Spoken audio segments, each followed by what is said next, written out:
Hello, Vita. Today we are continue discussing your chapter, the enemy.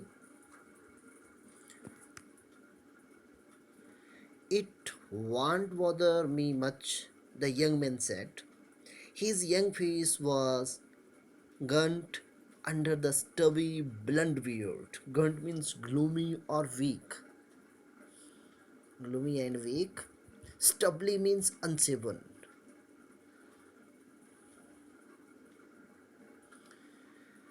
So, doctor, I have got something I want to say to you. If I had not met a Jap like you, well, I wouldn't be alive today. I know that thou boat, but he could not speak. Blood means light colored, yellowish color. The man said that the scar would not trouble him. His young, bearded face was weak. He thanked thou and said that if he had not reached thou that day, then he would have died. Sure, I know that the Tom went on warmly, his big thin hands gripping a chair, were white at the knuckles. I guess if all the Japs were like you, there wouldn't have been a war. Tom added that he was sure of that as he held the chair tightly with his thin hands. The knuckle turned white in color. This indicated that he was still weak and had not recovered fully. Tom added that if all the Japanese people would have been like thou, then the war would not have happened. Perhaps thou said with difficulty, and now I think you had better go back to bed. Thou said that may that could be true. He added that the man should go to sleep. He helped the boy back into bed and then bowed good night, he said. Bowed means said. He held the man, lay in bed, said to a good night. Thou slept badly that night. Time and time again he woke thinking, heard the rustling of footsteps. Rustling means the sound made by footsteps.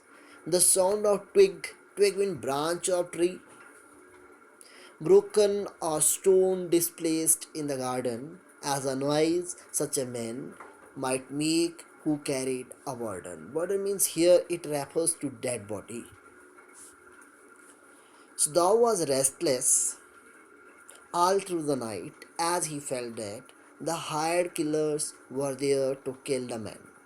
He imagined hearing the sound of footsteps, branches, broken stones moving as men walked on them, and amazed that he heard such a noise which indicated that some men were carrying the American's dead body.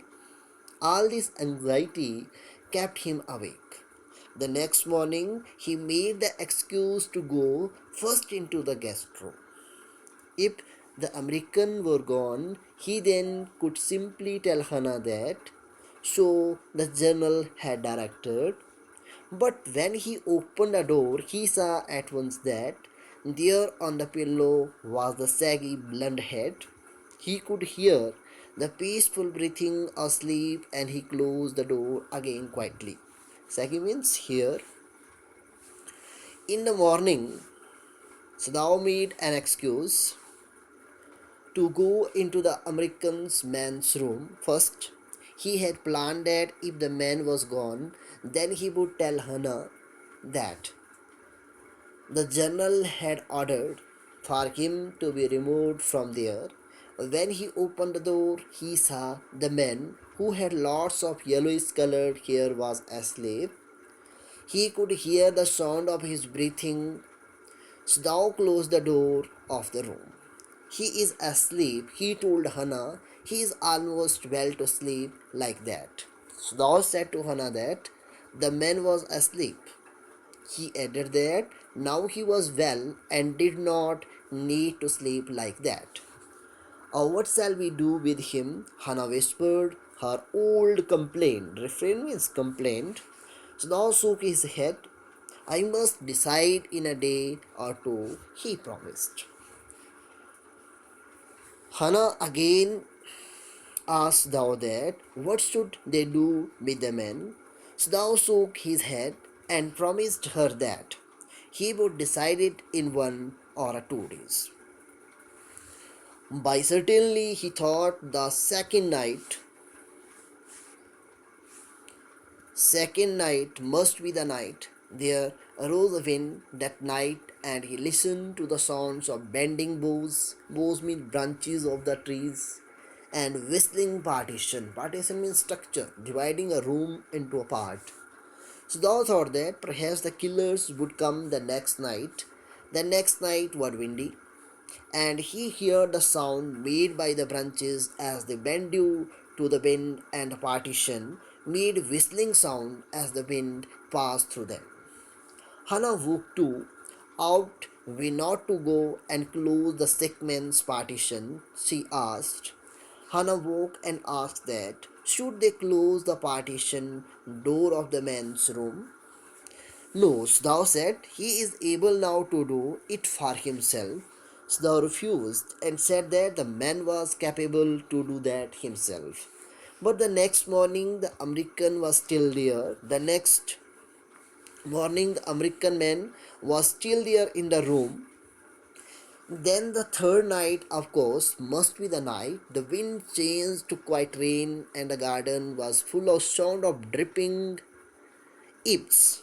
Eaves means part of the roof that meets or overhang the wall of a building. And running springs. So thou slept at a little better, but he woke at the sound of a crash and leaped to his feet. So thou was hopeful that they might come on the third night. Instead of the wind, there was a rain that night. The garden was full of noises as the water dripped down the roof and tiny rivulets flowed through the garden. So thou slept a little and jumped as he heard a loud noise. Okay, beta? This is your today's lecture. Thank you. Have a nice day.